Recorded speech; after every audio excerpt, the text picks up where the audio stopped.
High, কি অবস্থা? কেমন আছেন সবাই? আশা করি অনেক ভালো আছেন।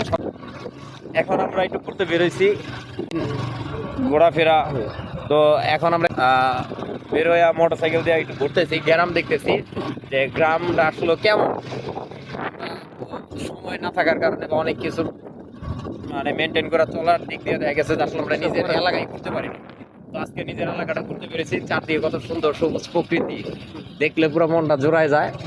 কিন্তু আফসোস, আমরা যে রাস্তাতে যাইতেছি রাস্তাটা আসলে মূলত কাদা, খালি স্লিপ করতেছে। দেখাইতেছি আপনাদের। এ হচ্ছে গ্রামের সেই আঁকা বাঁকা রাস্তা। আমরা এখন চলে এসেছি বাগিয়ার বটতলা। এটা একটা সময় দেখা গেছে অনেক জনপ্রিয় ছিল, এখানে সাপ্তাহিক হাট বসতো।